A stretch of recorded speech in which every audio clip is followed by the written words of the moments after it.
High fives all around, chest bumping out there, making sure you're getting your Monday groove thing on. But the weekend brought a lot of things to look at and think about with the upcoming week in Major League Baseball as we had some discussions on that. In late breaking news yesterday and today, college football could be at a standstill with this opting out situation. The NBA, interesting games on Saturday. I took notice at and took a look at. Major League Baseball, a doubleheader with 7 innings. I feel you. I feel you got that softball thing going on. Speaking of softball, congratulations to 50 Degrees, a team here from St. Louis, as they went up to Indiana this weekend and took second place. They were on their quest, I think, for their third tournament win in a row. I think they were coming up on their third or fourth tournament win in a row, but they fell a little short at the end, but they still balled out, and they looked damn good in them uniforms. Shout out to Chuck and everybody else on that team, my man Trey. Way to do your thing up there in Indiana. Way to represent. Again, if you play softball and your team is participating in any sports and I see it on my feed, I'll give you guys a shout out to and what you did over the weekend. Got a lot of people that hit that nickel over the weekend, so birthday congratulations to all those folks that turned 50 with the nickel. As we have one of our own Man Cave members, T-Mac, will be turning the big 5-0 this week. So all hands on deck for that one. And don't forget to keep supporting the sponsors. I really do appreciate it. You guys have been hitting the hashtags. You've been following through, doing your part, and I do appreciate it. It does not go unnoticed. But before we get into the sports conversation of who's to blame, anytime I'm having a downtime or I need some upliftment, I have a movie that I like to go to. And I've probably seen this movie over 5,000 times. That would be Old School. That movie is like, it captures it all. You can see the growth. You can see the maturation. You can see the childlike. And you can see some idiotic moments in that movie. But that movie really captures me and it gets to the point. Anytime you have a friend of yours that's getting married and you're in the wedding and you're trying to talk him out of the wedding, that's comedy. Let it go, Benny. She's 30 feet away. And then when your friend gets married, they can't hang out the way they used to anymore. I gotta run it by Marissa, see if it's okay. I'm kidding, guys. I'm kidding. It's not funny, Frank. Not funny. But that movie gets me. It sums up a whole lot of things that I've experienced in the past. I want to say maybe 3 months. I had a lot of old school moments in my head going on, but I've gotten through it, battled through it. A lot of fun. That movie right there does a lot for me. It's comedic, everything about it. When we tried to start a fraternity without being in college, that was funny. Wreaking havoc in Central West End and on the Hill at downtown St. Louis for a good 10-year run, but it was fun. It really was. But if you just tuned it in, thank you so much. There are several ways you can follow the show. We have a page on social media, Facebook, it's Who's to Blame. On Instagram, it's Who's to Blame the podcast. Twitter, at W2B, Dre Montez. We also have a channel on YouTube, Dre Montez. Yes, we do. So all kind of ways to get acclimated with the show itself. During this time, everyone is getting caught up on their sports documentaries. Now they're seeing why people play this way or why that person was that way or why was the outcome that way, because you're getting some deep soul searching, doing some sports documentaries of people involved in sports or around the game itself, not just the players, but from the front office perspective as well. Over the weekend, they replayed one that I think is really relevant today, that being the open narrative and floor of the NBA players and how they were like one of the first of the major sports franchises to really, the players turn shit around for the better. But something happened with LeBron James, I think, needs to be on the forefront of that. It was the decision that he made to join forces in South Beach, Miami with Chris Bosh and D-Wade and Pat Riley in the crew. Not just the way he made his decision, where it was at, the timing, who was in charge of it. It happened to be Jim Gray. And Jim Gray, who at that time didn't even have a job. He didn't work for ESPN. He was just out there And somehow or another, he ended up getting this position. But everyone had their own thoughts on where he was going to go. This is up there when Manny did the same thing. It was a drawn out thing on where these big name athletes could possibly go to help your team, to piss you off by going somewhere, and someone that could challenge your team. As a Laker fan, I was sitting back looking at this event and saying, wow, this is a lot going on for this kid. It's a lot going on. He's been the chosen one since he came in the league. They've been trying to give him the torch, to accept the torch, and go on and do bigger and brighter things. He's done a lot of things for the game of basketball on the court as well as off the court with the different platforms that he has started and been a part of and helped continuing the progress with his other platforms that he has.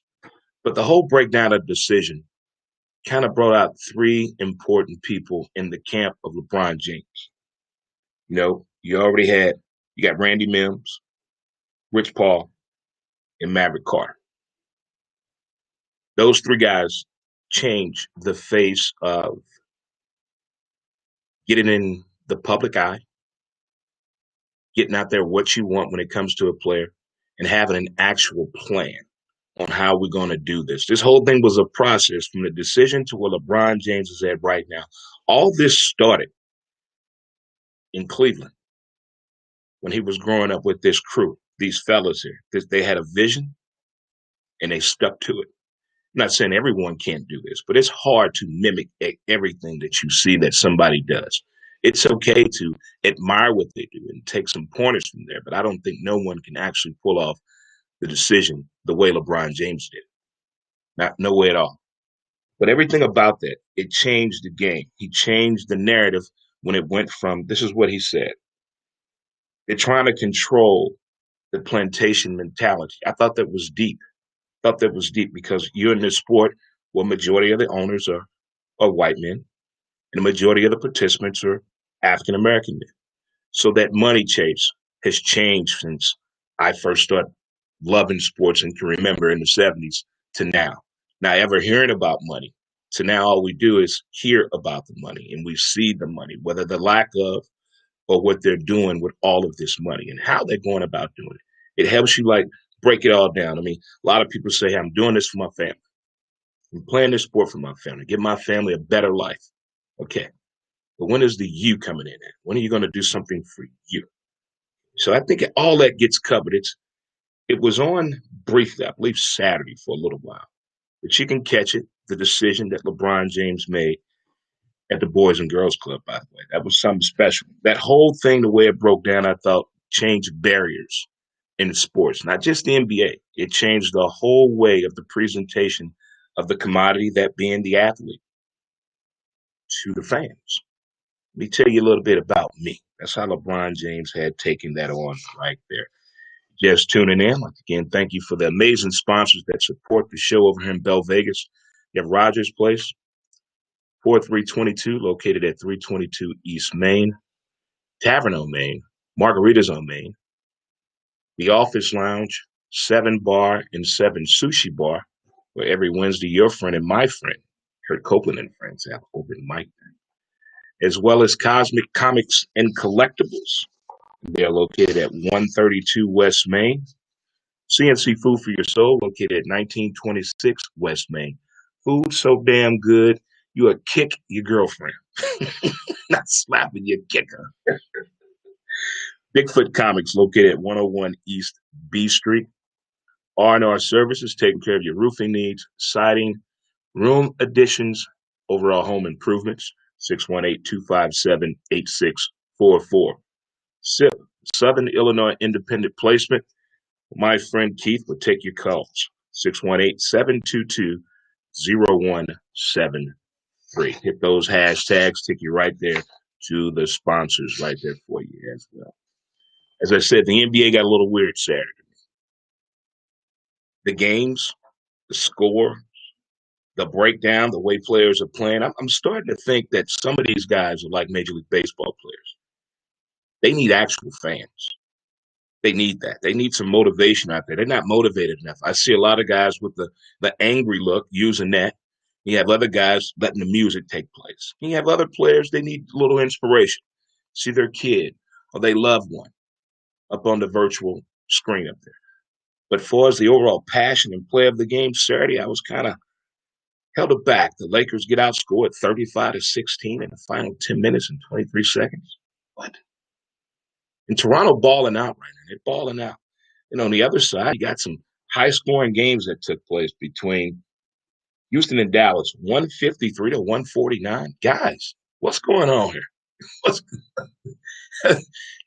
them some wild scores right there. I mean, I'm liking the setup of the NBA, considering what's going on in Major League Baseball and what hockey is facing and what football could be potentially facing.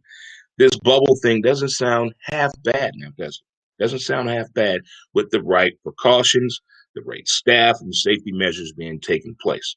If all that's in there, I think it can be a good thing. But the play on Saturday, I was like, wow. I was amazed by some of these guys balling out. A couple of guys I hadn't heard of in a long damn time. Where have you been? Well, some of those guys get lost in noise when the games are packed and sold out and everybody's just paying attention to the marquee players, the star players, the guys that are on the ticket, the guys that are on the big screen, outside of the building or arena. But I think this bubble was helping some guys really play some ball and ball out. Some guys don't need the outside distraction. Sometimes clearing the mechanism is what some athletes need. But so far, the NBA has been unpredictable, fun to watch, and full of expectations. It's full of them right now on what someone can and cannot do. How many really needed those play-in games? Did the exhibition really matter? Should they taken a little bit more time to get acclimated to playing in this environment with no fans? That has to be something spooky going on for majority of these guys because they never hear nothing unless it's a fan yelling at them. You know, we know how to yell. Yes, we do know how to yell. Speaking of the bubble aspect, in the NBA showing you how to do it, NHL showing you how to do it. Major League Baseball is kind of left out here on the limb. I don't know if it's just me, but when you follow a team, you feel like you're a part of that team. They win, you win. They lose, you lose. A player gets hurt, you feel bad. You feel like it was a part of the family member that got hurt. That's how I get it with the St. Louis Cardinals fans and the Blues fans. They feel like a part of the team. So getting the news that we got about the St. Louis Cardinals and the coronavirus, we had to sit back and wait a minute now. Reading about this, about other teams, is totally different when it affects your team in your own backyard. There are a lot of people talking about, hey, maybe Major League Baseball should shut this thing down now before it gets out of hand. Should Major League Baseball players and teams and coaches put themselves in a bubble to protect other players and family members? Because what we're seeing and what we're hearing, it's not just about protecting you, it's protecting others around you as well. So how can this be done with the numbers we've been seeing right now through Major League Baseball? It's scary. It's mind-boggling. I have a lot of questions. No one is answering the questions.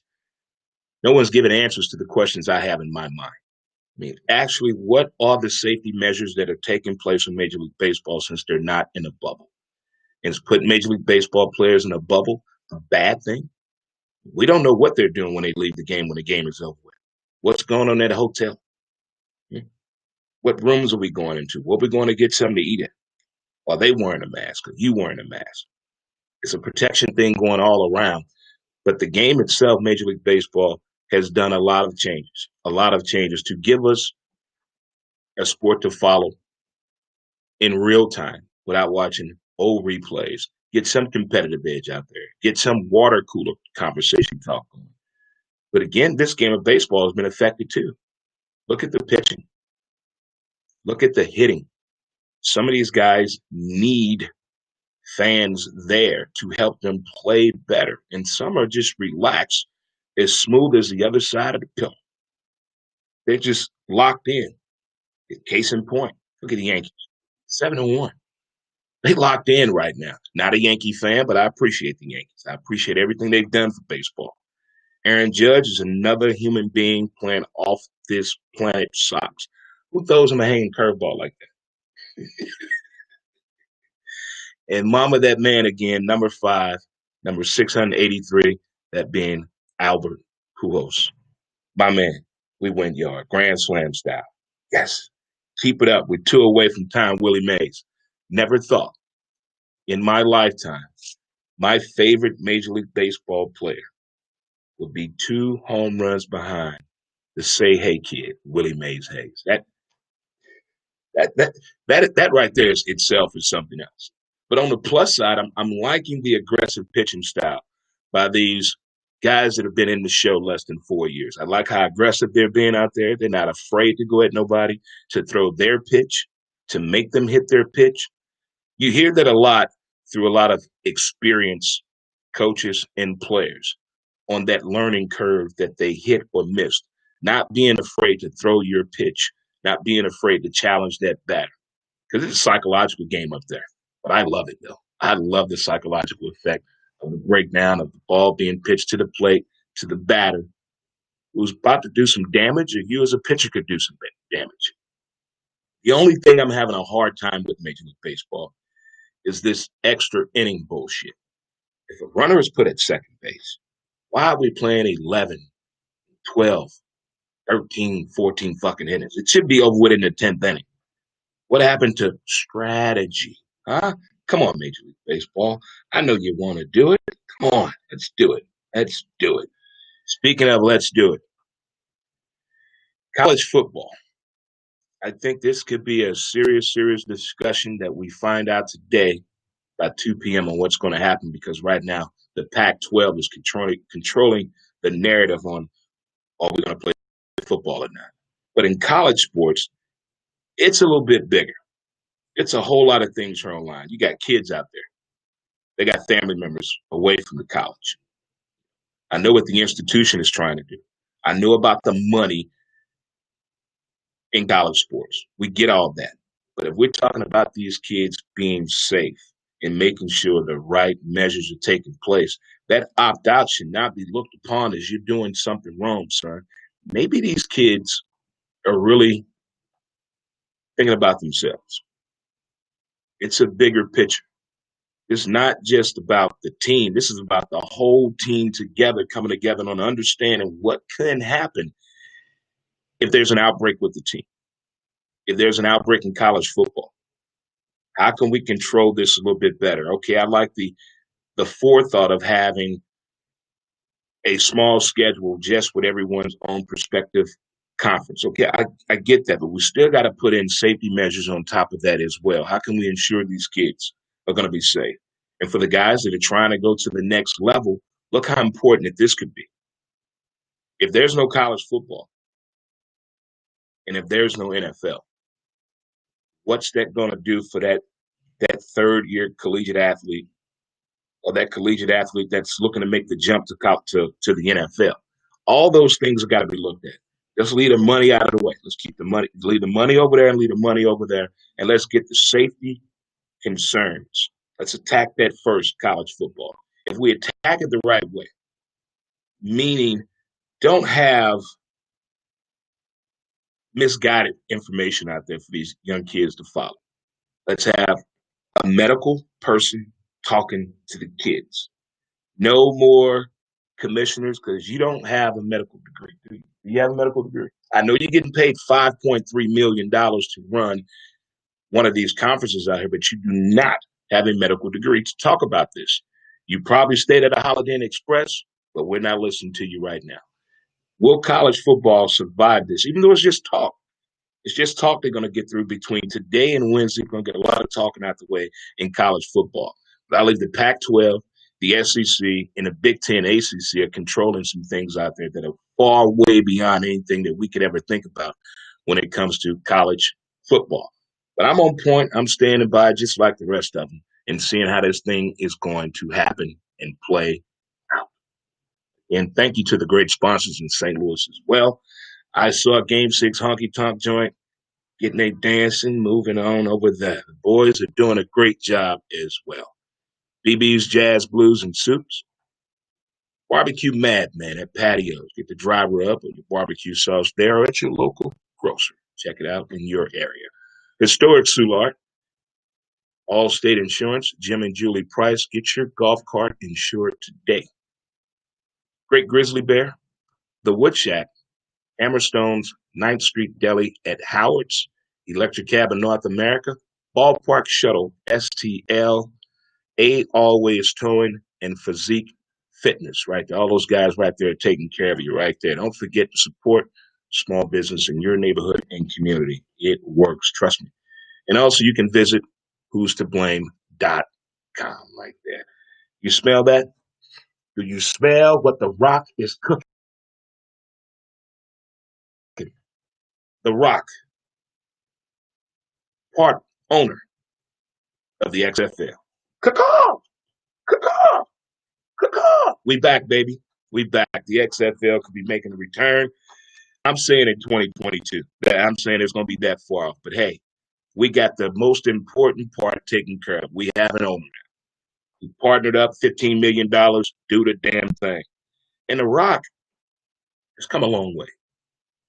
Football at Miami, at the U, taking his talents to wrestling with the rest of the family, leaving wrestling to pursue Hollywood. And look what Hollywood has done. From Ballers to the XFL, the man is really doing what his character did in the TV show on HBO, Ballers. He went from a player to an agent to an owner. Now this man, in real life, IRL, as the kids call it, just purchased the XFL. And we know the XFL got its start with McMahon. But if I'm The Rock, I'm bringing Oliver Luck back on. Bring him back on. Yeah, yeah. Bring Oliver Luck back on. Yes, yes. Do it, do it, do it. He's good for the game. He understands the numbers. He understands the business side of the game. There was just some confusion at the top on who was going to be doing what, when, and where. But hey, they got it figured out all the way 100. I can't say anything better than I am so happy that someone with a football background and a wrestling background got involved in this. I think that's pretty damn cool right there. It's pretty damn cool. Finally, we're getting the right people in place to run these sports organizations and teams. Getting it done. Also, here on this Motivational Monday, I'm late to the party on this. Really late to the party on this. You ever hear about a TV show or a movie and somehow it just took you a little time to watch it or get to it? Who's to blame? HBO Watchmen. Now, I saw the movie Watchmen, the series. I just never got into it. Well, I've gotten into it. And is it just me? Is the Watchmen relevant in today's 2020 time if you watch the series with Regina King? Yes, that Regina King from 227, Calvin's girlfriend. Regina King from Friday that drank all the 40. And Cube say, bitch, you better walk your ass to the store and give me another one.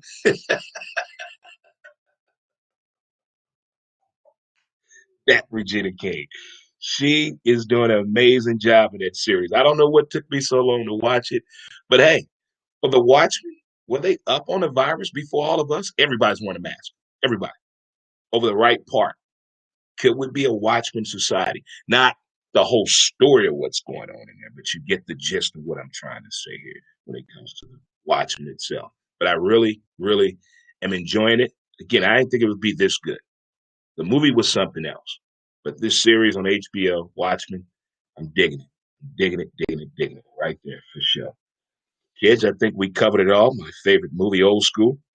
LeBron James and the Decision. Major League Baseball. Now that it hit our home team, how do you feel? NCAA is on the clock. What the Pac-12 could possibly do with opting out, as well as regular football as well. The Rock said he smells what I'm cooking. The XFL. That's what I'm talking about. And Regina King in The Watchmen. Also, 7-Eleven spent a whole lot of money over the weekend. Cash money. Cash. Billions of money to make a purchase. Billions. Cash transaction. Let's follow this money out there. Follow this money out there because it's out there. That money is out there for sure. Well, we got an action-packed weekend. I don't think it's going to be that much of a conversation of what the virus and how it's affecting sports and moving forward. I think we're going to hear a lot about it this week more than weeks past because I think all the scientists are getting together right now and trying to get a tame on this thing throughout sports. Whether they're in the bubble or out of the bubble. How do you prefer it? You want Mr. Bubble? Do you want out the bubble? You want in the bubble or out the bubble? One of these things and one of these reasons got to happen. Who's to blame? That's the best way to put it. Again, congrats to 50 Degrees softball team. Went up to Indiana and took second place over the weekend. Way to do it, fellas. Way to bring it on home. You came close, but you still went up there and won some, and you brought something back, huh? There you go. It makes no sense going on a college spring break and telling us about it, okay, if you're not bringing nothing back. There you go, right there. Does that make sense at all? It probably doesn't. I'm going to let you guys get back to the rest of your Monday. Tune in next time. Until next time, good people, we'll see you. And in the words of my great grandpappy, don't forget to close the door on your way out. That's what they always try to tell people. Do they do it all the time? I don't know it all. But thank you. Guys, have a good one. Enjoy the rest of your day. Huh? And I think the weather this week should be A-OK with us, good people. Until next time, peace.